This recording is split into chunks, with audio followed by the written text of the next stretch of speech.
What up, it's your boy Roy Jones Jr. I'm hanging out with my man, Andre Ward. We two Hall of Famers will bring y'all a show called The Hall of Game. A show where we discuss boxing, sports, life, and entertainment from our view. How much better than that can you get? Me and Roy don't always agree, but one thing you will get is a Hall of Fame worth the game. Welcome back to another episode of the Hall of Game. Today, I'm without my co-host, Hall of Famer Roy Jones Jr. I don't know where Roy is in the world today, but I'm going to have to hold it down while he's gone. But I do have a co-host, my brother, 2004 Haitian Olympian, two-time world champion. The man is an influencer, a YouTuber, entrepreneur, connoisseur of many things. I want to welcome to the show, Andre Berto. Yo. Appreciate you for having me, my man. I appreciate you, brother. Yes, sir. Anytime. Yes, sir. Man, I appreciate you coming in to fill in today. We got to start the show. We got a power pack show. We got a lot to unpack from this past weekend, but we got to start the show and pay homage to one of our boxing brothers, Vanes Martirosyan, my former Olympic teammate. It's a man that you are very, very familiar with. You guys have fought multiple times. Vanes and I have sparred, and he's 39 years old. And he just lost his battle, a 2-year battle with skin cancer. He's survived by his wife, Gabby, and their 2 children, Andrew and Ariana. Man, Vanes had been fighting this cancer for 2 years. I knew nothing about it. You know, I put that on me because as I've learned about his passing, you know, I looked online and he was speaking out about it over the past year. Very abrupt diagnosis from what I understand. And just like fighters do in every other area of their life, he was fighting it. He detailed going through the chemo and seeing if that worked. And if that didn't work, he was going to go into surgery. And he just talked about the battle that he faces and envisioning his funeral and envisioning his death, but yet at the same time, trying to fight through for his wife and his kids. Bert, your father battled cancer. So this hits home to you very, very closely. But, you know, Vanes was a young man who burst on the scene. He burst on the scene right around 2003, right before the Olympic trials. And you kept hearing about this young guy who had just qualified to be an open senior fighter who had a lot of momentum and a lot of steam, and everybody would give you the wide eye look and say, he's coming, right? Yeah. He's on his way. And he ended up getting on the team, and he was everything that everybody said that he was. He was a young phenom. Vanes and I sparred getting ready for the Olympics in training camp at the Olympic Training Center. He was a man that was into his family and he was into his faith. And he had a pro career of 36-4, and he fought guys like Demetrius Andrade, Jamel Charlo, Arislandi Lara. And his last fight was against Gennady Golovkin. He was a last-minute replacement in 2018. Didn't keep in touch with Vanes post 2004, but there's always been mutual respect, man. And my heart is very, very heavy. I just want to send love and prayers to his family. And I want to make sure that the boxing community rallies around his family and shows them a lot of love. Berto, what are you feeling about this? And what were your fondest memories of Vanes? I mean, of course, it's a tough situation. Of course, like you said, you know, my father, he battled cancer. I lost that fight a few years back, and I got a chance to really see, him go through that process. It was a terrible, situation to watch. But Vanes, I definitely have some fond memories of Vanes, man. Around 2000. 3, 4, like I say, getting ready for the Olympic trials, just me, myself, I always try to keep track of all of the top guys that I may meet, at these big tournaments. I always seen the Tim Bradleys, Edwan McPherson's and all these different people, now I'm going to get ready to fight here at the trials. And I just remember, getting a call.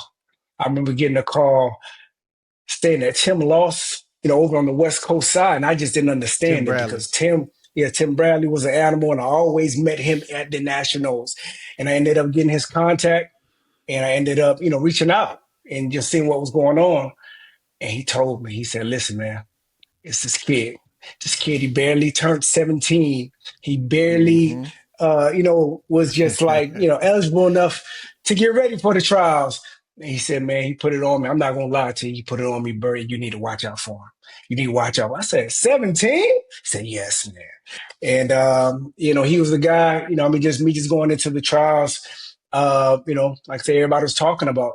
And I ended up, meeting him, I believe, in the semifinals. And he was everything that they said that he was. Man, we went in there, we went to war. And I just remember him just chanting me on, just to, come on, come on. He wanted more. So he had, so he had that dog in him at 17 years old. And I fought him again in the qualifiers. Like I say, same thing, man. He had this special thing about him, a great fighter. And he had just this fire about him, man, that I loved. And we became, great friends after the Olympics as well. And, I'm sad to be able to hear this type of situation, man, just him just being such a young man, so young in his, just his life, his career, just him having, his beautiful family as well. So it's, like I say, so it's tough news to hear.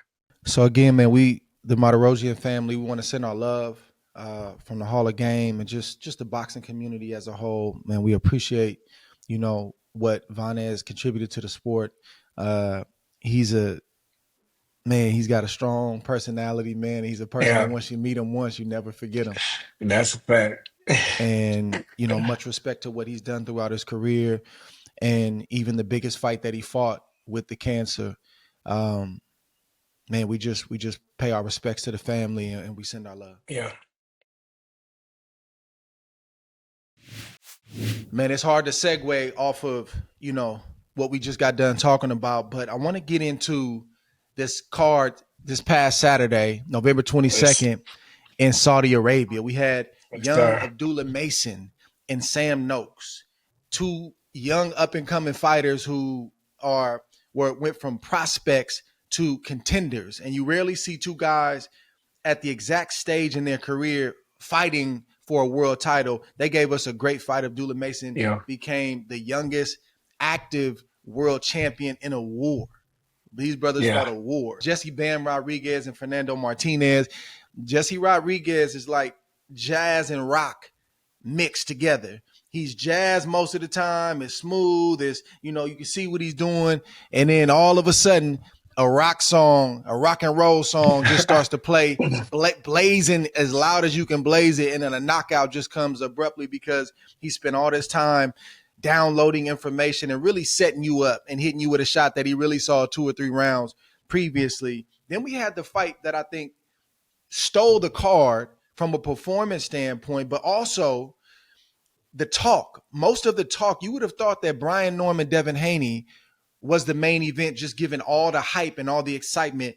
That fight delivered, but Devin Haney shocked a lot of people. He didn't just outbox Brian Norman like a lot of people thought. He didn't run like a lot of people thought he was going to. He actually stood his ground and he did what I call he power boxed. I was power boxing on display with a boxer who supposedly was not supposed to have enough pop, got his respect and dropped Brian Norman early in that fight, and Brian Norman never really recovered. Then we had a fight, the actual main event with David Benavidez and Anthony Yarde. That fight for me turned out the way that I thought it was. Anthony Yarde is to be respected.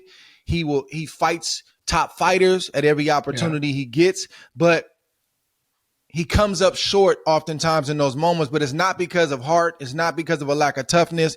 It's just a skill thing. I think it's an anatomy thing. He's got, he's very heavily muscled, and that's not always the best way that a boxer should be built. There's a couple guys that I know in history, Tim Bradley, that could pull it off, but most guys, they can't. It's tough for them to win those big fights when they're built like that and they fight like that. But for you, what was the 2 best fights and a couple of best moments for you from that night? The 2 best fights for me that night had to be Mason and Devin Haney. I know you like that. I know you like that. I know you like that. That's me. That's my thing. I really love, Abdullah Mason, man. He has all the goods. You can see it. But at the same time, I know I'm going to have me a love-hate relationship with Abdullah Mason because he has all the skills. A lot of these guys are from that Ohio area. Yes. As we know, from Cleveland, Mm-hmm. Cincinnati. I mean, they're extremely talented, man, and you see it in Abdullah Mason. He has all the goods. He has great IQ, but the kid loves to fight. He loves to fight in certain situations where he doesn't really have to, man. And I think with that fight, his defense was it was a little leaky at times. But like I said, I think that he needs to understand that he needs to continue reaching in his bag of tricks because we know that he has it just by looking at him, just by seeing him work. But like I said, I know that he loves to just stay exciting, but as he continues to crawl up in the ranks, you're going to be able to fight these guys that they're just not going to go away. Yeah, I mean, as easy as you think they're going to go away, and they're going to return that fire back just as well as you fire it. You know what I mean? You're 21 years old. You don't need to take that much of punishment like you need. Just go out there and just display the skills that we know that you know how to display. And like I say, he has a bright future, man. The kid is sharp. But that's the thing, though. What's I that? think I've heard a lot of people say what you just said. What's that? That Abdullah Mason should have just boxed. Just make it easy. Not just box and make it easy.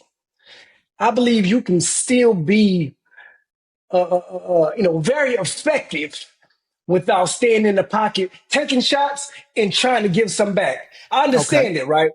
I'm saying I understand that he's young. He's 21 years old. Yeah. I was the same way, but sooner or later, you're gonna fall into these guys. You keep banging that brick wall, it ain't gonna crack as easy as you think. The brick wall gonna hit back, and that's what Sam Noakes did. Of course. Yeah, exactly.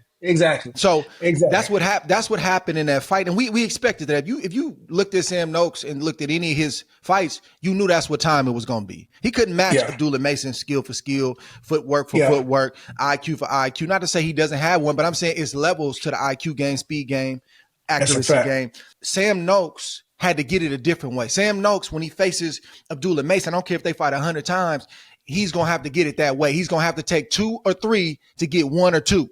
He's going to have to take some punishment to get in range and hope that Abdullah is not defensively sound and get his after Abdullah gets off. But I don't think it was what a lot of people said. A lot of people said, he should have just boxed, make it easy. And that's what Mason's corner, his brothers and his father were calling for. Yeah. I don't think Mason was allowed to do what the game plan was. Sam Noakes didn't get the memo. You're right. It takes experience. Not just skill, but experience at the high level, facing that type of competition to be able to keep a guy where you want him. No, we're going to fight this fight long range. Or you know what? I'm going to fight this fight mid-range, or I'm going to fight this fight in close. You got to have experience under your belt at that championship level to be able to do stuff like that. What happened was Mason tried to box, and Sam Noakes just kept pressing forward. He kept taking real estate. Then all of a sudden, man, he would start hitting Mason after Mason would hit him. And for a young fighter, especially in a big moment like that, you think like, man, how's he hitting me? Man, how's he reaching me? And it turned into that kind of fight because Sam Noakes was being Sam Noakes. He wasn't taking no for an answer. Yeah. He kept creeping in. He was willing to take the shots that most guys fall from. Abdullah Mason typically hits guys and they go down. Now I'm hitting you back. Now I'm making you think, if I'm Abdullah Mason, how's he taking that shot? I know I just got off a 3-piece. How did he just hit me back? I think that's why the fight was the way that it was. But then again, I believe that that's what he's going to see on that elite level on a regular basis. On a regular basis. So he needs to start, just taking that real estate in and just having the discernment to know when I'm just really going to sit in the pocket, really want to bang, or I'm going to be like, okay, cool. Let me check these other doors over here to see if they see if they can open on that side. You understand what I'm saying? So, but like I said, the kid has a tremendous, tremendous future. You don't like seeing a young fighter, either one of them, not just Mason, but even Sam Noakes. Like when you've been hit by 8 or 10 ounce glove long enough, you watch fights in a different way. We're not just fans. We're fans, but we're not just fans. We actually walked this out and we did this. When I see this kind of fight, it's a part of me that's like, ooh, I cringe a little bit, like, ooh. That's what I'm talking And then about. after the fight is over, I'm still thinking, oh, you gonna feel that in a couple hours. Oh, when you wake up tomorrow, you really gonna feel that. Oh, you gonna day feel 2 that. is probably the worst. Day 2, day 3 is probably the worst because now all that lactic acid can set in, the punishment to set in, your headache won't go away. You feel you got something going on behind your ear, your chin hurt, your neck hurt. Like, how you hit me in the neck? I'm thinking like that after this fight is over with. And that's one thing, like I said, we know. When you walk back in that dressing room after a fight like that, and you walk in there, you look at that mirror, your face is not going to be the same shape like it was when you walked up out of there. When you go to that bathroom and use the bathroom, and when that stuff coming out looking like cranberry juice, you're going to have to start trying to process the situation different on how I'm going to approach the next fight. When you really start really feeling how this professional game is and the results that it can really have on you. And I believe that, just like I said, when it comes to us, we definitely know what it feels like in that sense. It's Now that's exciting. It one looks thing. great. Yeah. But sometimes you It's a don't see price the to pay. effects for sure. Oh, for It's sure. a price to pay. Now, I've experienced a lot of things in the ring, a lot of things outside the ring, but I ain't never peed blood. That's one thing I never. I did that. That's one thing I never did, and I'm so grateful for that. That happened to you multiple times, right? No, I think probably twice. The first time that happened to me when I fought David Estrada on HBO, and me and him went at it. I mean, that was my first. I tell people that's my first introduction to the professional game, because at that point I was just running through everybody easily, and they put this guy in front of me, tough veteran. He just fought, I believe, Shane Mosley at the time. They definitely wanted to test me. They knew he wasn't going to go anywhere. From the first round on, he was right in my face, and he was banging me from my body to my head. He did not care. He didn't get the memo. He didn't get the memo that this was our new young stud that we got to make a star. It was, I'm going to embarrass this kid in front of everybody, and he's not what y'all say he is. And he gave it to me with those little, I think he had like the Reyes gloves. I felt everything. I felt everything in them gloves. Yes. Man, he banged me, man. He banged me from the top to the bottom, body, head. He made me, like I say, really have conversations with myself, in between rounds, making sure that I really wanted this. and just going back out there, man, I made that decision. And I really started pressing the gas on him. I really started, start breaking him at that time. I ended up finishing him in the 11th round. But that's when I really got introduced to the other side of the game. I went back in that dressing room.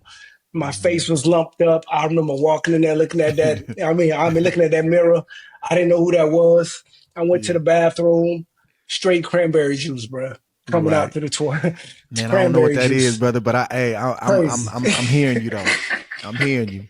Crazy. No after party after that. I'm in a bed. No, you at the house. Yeah, you ain't going no after party. I've had plenty of nights where, I look like Devin Haney after the fight, where I'm smiling. I might have a few bumps and bruises, a little sore, but I really don't look like I've been in a fight. But then I've had them nights where before I even leave the ring, that punishment starts setting in. Ooh. And I'm feeling like I feel this side of my face is a little out of order. It's swollen. And like I said, my ear's sore. Man, I'm starting to feel my lower back hurt. And it's like, you got a poker face it, right? I have to thank you, man. Congratulations. Yeah, thank you. But you in pain. You hurting, right? You go to your after party with your family, go have dinner, whatever it is you're going to do. And everybody's happy. But I'm in my head, I'm like, man, I'm happy because I got that dub and I got that check. But, brother, I ain't feeling too hot. That's the price of the game. And for me, I hope Abdullah Mason learns from this, right? Like this is a fight that's good to have under his belt. This from the 12-round experience, the type of fighter he fought, championship level, fighting in the early wee mornings in Saudi Arabia. That's a lot of pressure. Like when you overcome that, you get better, right? You get 10, 15, 20% better. You got a little bit more weight up under you. Like, I done been through some things, but we got to learn from that because you can't have too many of those, especially early in your career. I don't care who you are. Can't have too many of those. That's a fact. I don't care who you are.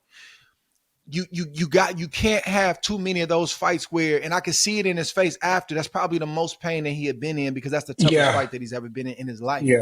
Yeah. So great feat, great victory, and shout out to Sam Noakes because the skill level was different, but man, he made up for it with heart, determination, grit, conditioning. He was ready for that moment, and I respect what he put down on Saturday night. Yeah, you gotta respect it. What up, Fight Fam? It's your boy Ak, and we have some heat coming your way. That's right, fights you do not want to miss. So jump in on all the action with our partners at DraftKings. Lamont Roach picked the perfect opponent in Pitbull Cruz. Is this a dangerous fight, or will Lamont Roach shine like he did against Tank? Pitbull is dangerous for anybody. That Rio fight, I couldn't believe how masterful it was. But Roach was so good against somebody who's just as fast as Pitbull, probably faster, and that's Tank. It's hard to think that he can't outbox somebody like Pitbull Cruz, but that pressure is going to be probably very new to him. Stylistically, can Roach deal with that type of pressure? Because Tank can hit, Tank is skilled, but he doesn't have that output, that volume of punches. You definitely don't want to miss these explosive fights. Check out all that DraftKings has to offer. And don't forget to sign up with code ATSFIGHTS. The crown is yours. DraftKings has something for every sports fan in the world. So have some fun. Get in on all the action. Check out all that DraftKings has to offer via the app or the website. Get in on the action right now. What you waiting for? Go download the DraftKings app right now. And new customers use our promo code ATSFIGHTS to level up your fight night experience.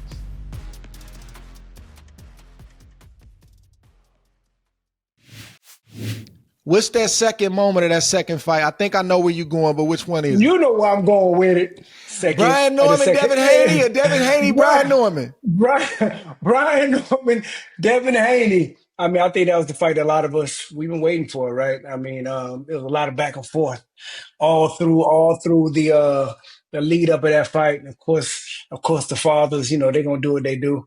Bill Haney and they turned it up. They turned it up before the fight. Of course, they did what they needed to do, man, because I think it kept all the attention on that fight. And you talk about a guy like Devin Haney, man, which we know. I mean, of course, we know him very well. Like Devin is a guy I believe that's very seasoned, right? Bill, I don't think he's pulled any, punches with making sure that Devin, most likely he's probably stepped foot in every elite gym in the country just to soak in as much game as possible. You understand what I'm saying? And it's one thing I respect about him. But just going into this fight, of course, we know what he's capable of. But I think a lot of people wanted to see where he was at, just like the mental front. They got a lot of criticism the last fight, saying that he had, PTSD, from the Ryan fight. His punch resistance was gone, all these things of this nature. But he showed up for that fight.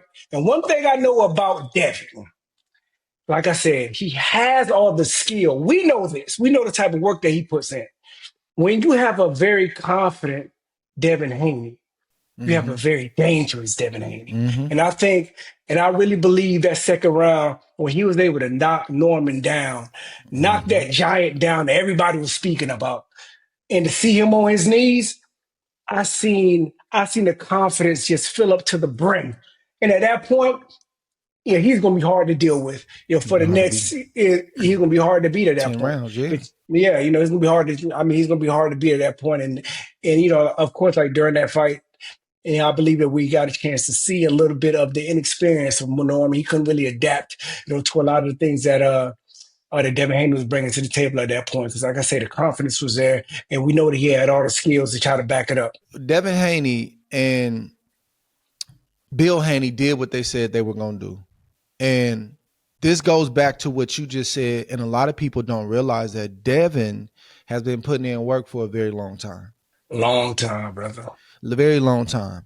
And I'm going to always have a level of faith in a fighter that puts in work. One thing you can't say about Devin Haney is that he's ever showed up to a fight unprepared, that he doesn't train hard, he doesn't dedicate himself.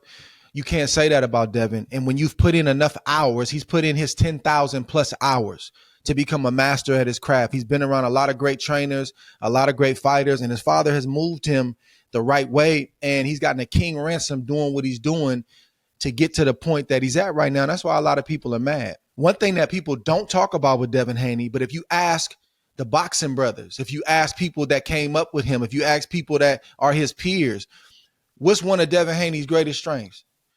He's tough. Devin Haney's tough. Oh, he's going to show up now. Yeah, he's tough. Here's a little education for the Twitter boxing space, the Instagram boxing space, the TikTok boxing space, the YouTube boxing space. You don't have to be a puncher and get beat up every fight to be tough. Some of the toughest fighters in the history of the sport were boxers. Mm-hmm. And if you get out of line, I'll hurt you too in that ring.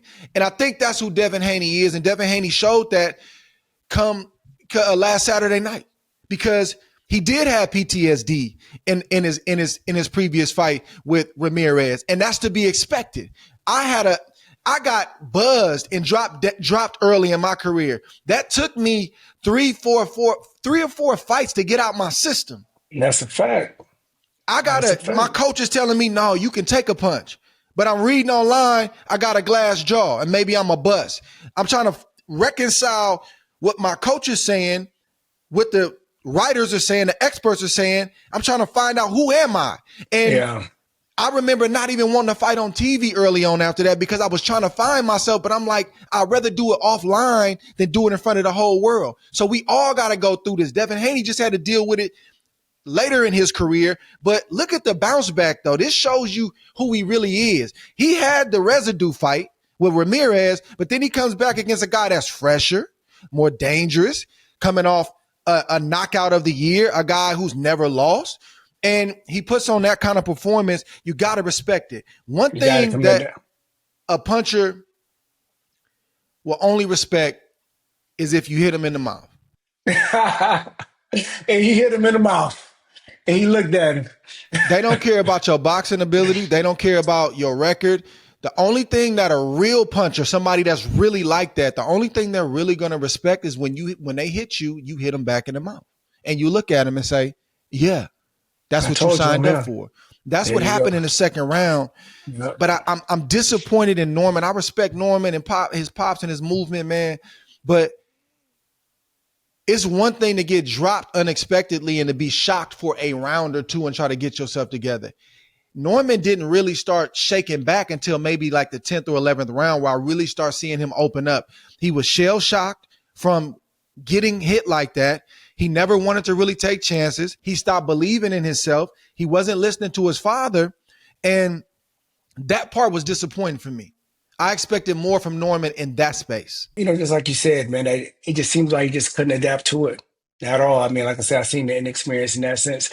And, you know, of course, you know, just leading up to that fight, I really didn't see too much of Norman. I didn't know too much about him, but I just was, of course, I was hearing hearing all the scary talks of all the power and da-da-da-da-da. I'm like, okay, we're going to see what we got. You know, of course, just knowing Devin and just seeing, you know, what happened in that second round and just looking at his face. And like I said, we know what this feels like because we've been in battle. So we know how it looks, you know, for a guy to knock a kid. I mean, be able to knock another guy down and get that type of confidence. And we know that Devin has all those tools in his back pocket. And that's the only thing that he needed. That's the only thing that he needed was that confidence boost. And you just seen him just go to work. So like I say, you got to respect it. I got to give a shout out, though, to Brian Norman Sr. Because as I listened to the corner work of Brian Norman Sr., I never heard him panic. He had urgency. He was speaking directly to his son, like, hey, man. But I never heard him panic. He stuck to the game plan, even late in the fight when you could tell the fight had gotten away from them. I never heard Pops panic and get so emotional where he showed that he was a rookie. Pop stayed under fire and did his part. You can't put this one on Brian Norman Sr. No. I think Brian Norman Jr. was trained well. I think he was prepared as best he could have been, game plan wise, physically, training camp, all that stuff. But he also got coached really, really well in that fight. If you listen to the instructions, Brian Norman Sr., he was stuck on the game plan. Hey, this is what you got to do. Gave him 2-3 instructions, and then he moved on. Man, shout out to Brian Norman Sr. for the way that he tried to carry his son through that fight. What's your thought on what Bill Haney said, the fact of them, you know, of course, making a mistake and just getting over to Saudi Arabia a lot later than they probably should? You think that was just, you know, like a bad decision on their part? Yes. Yes. Okay. It's a terrible decision. You know. Yeah. When was the last time that Brian Norman fought? Just the inexperience of the team. That's inexperience. Okay. Yeah. That's inexperience because I interviewed Devin a week before his fight, and that's one thing that he pointed out. He said, Brian Norman's still not here. At the highest level, it's all of those little things that make up a big thing. Yeah. It ain't just I had a good training camp. Brother, have you been resting enough? Have you been training the right way? Anybody can go in the gym if you've been boxing for a long time and sweat and, exhaust yourself. Have you been resting? What's your diet like? What's your weight cut like? And if you're fighting in another country, did you invest the time and money and resources to get over there at least in that space 2 weeks before? Especially when you're going to do a ring walk at 4 a.m. in the morning local time. That's crazy. That's a rookie mistake from Team Norman. That was a good call from Devin Haney and Bill Haney to invest the time to be inconvenienced to get to Saudi Arabia in plenty enough time. He was posting IG Live, not IG Live. He was posting IG stories and posting it on his grid about getting to the gym at 5 a.m. for 2 weeks straight. And that's one thing about Bill, man. One fighter had been there, and you can see it, and the other one had not been there, and you can see that as well. And that's one thing about Bill, man. Of course, like I said, we know Bill. He likes to have fun. He likes to be on the internet talking and acting. But when it comes to Bill and how serious he takes his game, he really does take the training and the whole strategy leading up to these fights very, very seriously, man. You got to respect that out of Bill, man. You have to respect it. Yeah, you can get caught up in the wordplay with Bill and the antics with Bill, but I hear what you're saying, but I'm too busy watching what you're doing. And when I watch the moves that Bill Haney has made for his son, he's done the right matchmaking. When it's the right move to be with Hearn at this point, Eddie Hearn, I'm gonna go with Hearn. When it's the right move to do a 1-off or a 2-off with Top Rank because I want to get this Loma situation, I'm gonna do that. If it makes sense to go over here with Turkey Al-Sheikh, okay, we gonna get that alliance going. That's what I'm gonna do. Masterful out of the ring moves that has led Devin Haney to being the champion, the multi-divisional champion. I think it's 3-division, 5-time world champion, and still going. He secured another big bag. He got another big bag on the way. They leave it in a private jet to go enjoy the fruits of their labor, and you got to respect it. I want to make a quick comment, though, about the scorecards. I don't want to belabor this point. I know people make mistakes. There's human error when it comes to judging fights, but I think this situation is unacceptable. When you heard the scorecards, you have two judges. One had it 117, 110. That's an accurate depiction of the fight. You had another judge have it 116, 111. But then you got Mike Fitzgerald, 114, 113. How? With all due respect to Mike Fitzgerald, Mike has been around. What fight were you watching? If those other two judges have a bad night, this could alter money, history, legacy, reputation, especially Devin Haney coming off the last performance and then the performance before that. You have to get this right. And if you do not get this right and you're the eyeball out of two other judges who had it very, very close in terms of how they saw it, there has to be a sit-down process where you need to be suspended and you need to explain how you got that scorecard. We need to walk through this fight. It's really that serious. Stop saying we care about fighters when we don't take the time to address situations like that, because that scorecard, depending on what the other two judges did, could have altered history, could have altered legacy, could have altered money. That's unacceptable in my opinion. It's a fact. I mean, everything you're saying is true. I mean, we've been seeing it, throughout the years in the fight game. It's a very tough situation. And I don't know, sometimes we need to try to find a certain type of way to try to see if we can get that fixed in some type of way. I don't know how, but like I say, it is what it is. It's so funny in boxing, man, because as fans and fight, we like pick and choose what we want to get on the soapbox about and scream and bang on the table about. If we're going to bang on the table about anything, it's the scoring and the judging. Sometimes a referee can see a fight a certain way, and maybe there's a 2-round, 3-round difference. That's understandable because judging is hard. It's not an easy thing to do. But when this is your job, when this is your one job, right? It ain't like the old days where the referee was also a judge, where I got to ref the action and judge it. It's not that. You got one job. You got the best seat in the house. Your seat is raised up, right? You're not on the floor with the fans. Checking out all the action up close and personal. You should have the best seat in the house, and you should be able to understand what you're looking at, because it's that serious. If we're gonna get on a soapbox about anything, it's about the judges and how they're judging and holding them accountable when they don't meet the mark. What do you think that is? Why do you think that is? To be honest, if you Which part? see three judges sitting there, and you have one judge that is completely off, what do you think that is? Like, what is programming in your mind, or what you think that is? Because it's, I mean, of course, it's something that we've been seeing for I don't know how long, but why? You can't be that. You know what I mean? I think it's a combination of reasons. I don't want to ever believe that it's anything nefarious going on. It's anything underhanded going on. Like, I'm not one that rushes to that. I'm not saying in this case, but I'm saying just in general. Like, we talking about bad judging. Yeah, we're talking about just in general. Yeah. I try not to go there. Right, like I need to see some proof before I put that kind of jacket on somebody and say, "Man, they paid you off." Like, I'm not gonna do that. I gotta see some proof, right? They gave you the check. But they gave you the check.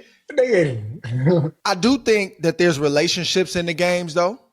So you'll have a judge that hasn't done well his last 2 or 3 fights, or even a referee, and he keeps getting big assignments. I question that. Is that a relationship thing? Is that your homeboy that you've been knowing for 20 years, 30 years? Because these relationships do happen. That could be a reason. I think sometimes people have a skew. They lean toward a certain type of fighter, or I like this guy's story. Man, I really like him. I think he won the first fight. So, man, I'm leaning toward him for the second fight. There's a lot of different reasons. There's a lot of different things, right? Or sometimes a judge might not know what they're looking at. You can't say that, brother. You can't say that. It's ridiculous to see these judges get picked for huge fights like this. In front of the world. In front of the world, huge fights like this, important fights, and not know what they're looking at. That's you wouldn't think that, huh? I'm not going to accept it. I'm not going to accept it. Well, that's what I'm saying. We pick and choose what we get on the soapbox about. What we do is we complain about it Saturday night. We complain about it a little bit more on Sunday night, but then football come on Sunday and we forget all about the bad judging. We don't worry about how that bad judging affected that fighter. And then it's a few hardcore fans that keep tracking with the situation. They'll keep yelling about it Monday, Tuesday, Wednesday, Thursday, maybe a week. They'll go to work with it. And then after that, you don't hear about it no more, but you look up 6 months later, the same judge got no type of punishment and they got another big assignment. And that's terrible, man. Like I said, we put so much into this game, and they just don't know how bad judging in certain situations can cause a guy to lose the fight and alter their full legacy of who they are. Yeah, I mean, their paycheck of who they are. I mean, just so many different things that comes into that, man. It's like I said, it's terrible to see, man. I think they need to do a lot more, a lot better vetting when it comes to big situations like that. It's crazy. Man, you could say that again. It's almost Thanksgiving. Thanksgiving is in a couple days. Yeah. And November 19th was the 9-year anniversary to Ward Kovalev won. Oh. And when I think back about this fight, it's so much to talk about. It's so much to unpack. How the fight was made, the training camp for that fight, the actual fight, post-fight, everything leading into the second fight. But I want to ask you about the first fight, right? Like, this was a guy, Sergey Kovalev, he was who they said that he was. Yeah. It was real. The hype was real. The talk was real. It's a Russian fighter who really didn't care about too much or too many people. He was going in other guys' home countries, other guys' backyard, and he was stopping them. He wasn't winning no decisions, and he was a good boxer as well. It's clean and sharp. He was a weight class above me. I had dominated 168. There wasn't a lot of options for me. We offered the fight to your boy Gennady Golovkin, and they turned it down. So at that point, me and my team had to make a decision. We were getting a little bit of pressure from HBO to make a big fight, and they were wanting me to go to 175. So we made the fight, and when I made the fight, I remember reading a headline. The headline said, "For all Andre's hard work, all he did was get a date with a monster." He was the monster. That's a heavy headline. That was heavy, man. Got a lot going on. What were you thinking about when the fight first got made? You can keep it real. It's 9 years later. I ain't gonna get mad at you. Come on, And I'm always then keep it real. tell me a little Just bit keep it about the 100. training camp. And then tell me Yeah, about the fight, though. I want to know where you were when I got dropped in that second round and what you was thinking. When the fight got made, I'm not gonna lie, I was a little nervous. Give it to But me. then again, Hey, bro. Just talk about it, man. I was a I ain't little gonna be mad. I nervous promise. because when I say the size of the jacket they put on this dude, Yeah, of being this monster and it's running through heavy. everything, it was heavy. It It was was heavy. real. It was Yeah. bulky. You know what I mean? I got a chance to see him really just run through everybody in the division, man. And of course, you stepped up to the plate, which I understand. I mean, that's what you do. At the end of the day, of course. I mean, just me just knowing you for so long. You know what we did in the Olympics and all this other. You know, like you always step up to the competition just to see where you at with it. I kind of been like that, though. You've been like that. That's what they don't understand. They You didn't kind of know been that, like it. though. I'm gonna give you that. I disarm them with my boyish looks and all this I'm stuff, but I kind of been like that, though. I'm gonna give you that. I'm gonna give you that. That's one thing with it. That's why we became cool for so long. I'm like, okay, he got a little pit bull about him. He don't care. Okay, cool. I like that. Yeah. So just going into that training camp, man, that just made me nervous because I knew, all the things that happened in that training camp that everybody else didn't know. All the injuries and all these other different things that were going on in camp. And I truly thought that they were going to try to cancel the fight again, or just you and Verge were just going to try to push it back again. But I know that you had your back against the wall, when it came to that right there, as well. Because of all the talk. Like I said, from HBO really The just trying to put you in that lawsuit, just all the position. stuff. Lawsuit, Yeah. all that stuff. So I understand that it was something that you really couldn't walk away from. Like you had to get it done. So I went into the fight just really thinking about all those different things, and just me just sitting front row, seeing it with everybody else, all the partners, we were there to support, and just going in there seeing it, man. And when we seen that first knockdown, I was like, oh Lord, we all jumped up. We were like, oh Lord, no, come on. But Yeah. so everybody Because it got looked shook like up a the little. script that they wrote, it looked like it was getting ready to be played out. Ready to be played out, man. Okay, yeah, Andre Ward isn't what y'all thought he was. The monster's here, and the monster is showing up, really quick. But we got a chance to sit back and just see you dig yourself out of that hole, man. Wheels on pins and needles the whole fight, man, to be honest. And just even after the fight, we just did not know what was, going on in judges' minds. We didn't know if they got sold that story as well of this guy just being a monster. We need to continue having him, moving on his, on his journey on doing that. So I just remember jumping up on the ring apron. And I was, eyes open. I remember you looking at me like, yo, we got it. I said, yeah, I think we got it. I was just saying, I'm just trying to just encourage my man. Like, yeah, we got it. But you really don't know that. yeah, you really never know, man. And of course, after we got the win, it was a great feeling, man. But of course, you got a lot of backlash for it. We had a lot of conversations about it, and of course, I know that you kind of stepped away from it a little bit after that win. But something in me told me, because like I said, I know you very well. Something in me told me that he's gonna come back for the same. He ain't finna let it sit like this.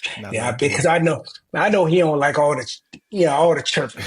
He gonna come back in there. He want to try to make this wrong right. He gonna want to try to make it right. Yeah. You know what I mean? So I knew that it was coming sooner or later. Man, for us, and I mean me and Verge, man, I've been on a winning streak for a very, very long time. And people can say that like it's easy. Like, oh, you ain't lost since you, but do you understand how much pressure that is? Do you understand, like, even sparring days, I got pressure on me. I got a lot of pressure on me on a sparring day because I can't allow you to get off on me. And I had bad days like every fighter, but leading into the sparring session, I got pressure because I can't let you get off on me as a sparring partner. Then you in your hotel room that night, like, hey, man, I got off on him, man. I put hands on him, man. I whipped him for 4-5 rounds. Bro, I don't think people understand what you're saying, to be honest. I don't think they understand. They, sparring. You need to understand just the intensity that was in that gym every day. And especially having a guy like Verge, always holding you to that standard. He doesn't care if you don't feel good today. He don't care if, Verge, I didn't really get too much sleep today. Okay, I hear you, but we got 3 guys over here waiting to put it on you, and I need to make sure you show up. Make sure that they know that this ain't it. You understand what I'm saying? So, and that was every day in that gym, honestly. So, But that's the spirit of excellence that we yeah, operated at for a very, very long time. Like if I got hit with a 2-piece, 2 punches in a row yeah. in sparring, the look of disgust that my coach had on his face when I went back to the corner to get my mouthpiece rinsed out to get some water was like, you would think that I got knocked down or something. Oh, Like versus it wasn't plan. acceptable. It wasn't acceptable. And you know, the undefeated thing, like that created this atmosphere around us where it wasn't just, we expected to win every fight. Yeah. But now we're at a level where how you going to look when you do it? How are you going to win? Are you going to send the kind of dominance that sends a message not only to him, but every reporter, press row, everybody in the arena, and everybody in and around your weight class? That's the pressure that I had on me. So anytime I had a performance that was subpar, which wasn't very often, anytime that I had a situation, which really only happened once in my career, that had that kind of controversy with Kovalev won, it felt like a loss. Yeah. Because the standard was so high for us. I expect to win, but I expect to dominate. That's what that's how the Cubans think. That's how the Russians think. Anybody that's in an elite space, it's not just what you do, it's how you do. It's a lot of talk about those that felt I lost, but they don't talk about the people that thought I won though. That gets drowned out. And I'll never, ever apologize for winning a close victory in a close fight. Never. But how did you truly feel? But how did you truly feel? How did you truly feel? You know, of course, after all the comments, of course, it was a close fight. But like I said, always holding yourself at a certain type of, excellence. You always want to try to, in a way, make sure that no doubt, is out there as well. So I want to know how you really felt. I mean, just being at home away from everything else and what you really thought. Just the fact of how everybody felt about this situation. How did it sit on you? Well, Did it take a toll on you at all? Yeah, I'm gonna start with the part about how everybody felt. Like, I didn't really get to the point that I got to really worrying about what everybody thought. Because if I went on the everybody thought theory, right? Like I shouldn't have been in that position in the first place. I shouldn't have won the Super Six. I shouldn't have, I should have just stayed down on the canvas when Kovalev knocked me down because he's the crusher. Yeah. If I went off of what everybody else was saying, if I went off what everybody else was saying, he's not going to win a gold medal. He may get a bronze. If I went off of what everybody else thought. So that really wasn't my focus. But I will say this, though. I knew I had won, right? But I also conceded that, man, if it was close enough, he got that by a point or two, I would have disagreed, but I can't argue, though. So there was no wrestling in me about, man, I really lost, man. Like I knew that I had won. I've been around this game my whole life. Yeah. I did what a champion was supposed to do. That guy was supposed to finish me. We really shouldn't even be talking about this fight being close. It really shouldn't even be a discussion about if this fight is close. Sergey Kovalev should have knocked Andre Ward out in that second or third or fourth round. I should not have gotten that far. So the way that I truly felt was I was proud of myself that I got it out the mud. I had never had a fight where where I'm down on the cards as a pro and had to get it out the mud like that. And the other thing too, that if you look at those scorecards, and we're going to put them up here so you can see them. I pulled that fight out in the 12th round. That's the type of stuff that I would watch on HBO for legendary nights. That's the kind of stuff that me and my dad would practice. My dad would say, man, okay, if you get knocked down, what you gonna do? And he would show me how to roll over on my knee, get up, and take my time, don't rush, and then get back to fighting. Hey man, it's the 12th round and it's tied. You win this round, you win the fight. This is stuff that I practice in my living room. This is stuff that I practiced at the gym as a kid growing up. This is stuff that I got to envision as a baby. I actually did it. Yeah. So I was proud of myself, Bert, that I responded like a champion. Right? When I got pressed, what was in me came out. So that was the main feeling that I felt. But the chatter, I felt unappreciated. I felt like it's never good enough. And it made me really feel like, you know what? It might be time, not just because of what they're saying, but the message that is sent to me was, man, you give your blood, sweat, and tears, you sacrifice, and you actually do what a lot of people said that you couldn't do. And instead of them having integrity, saying, dang, man, I thought Kovalev won, but I got to give it to Ward. Oh, he got robbed. Oh, you got to give. It made me want to walk away from the game and stop giving more of myself.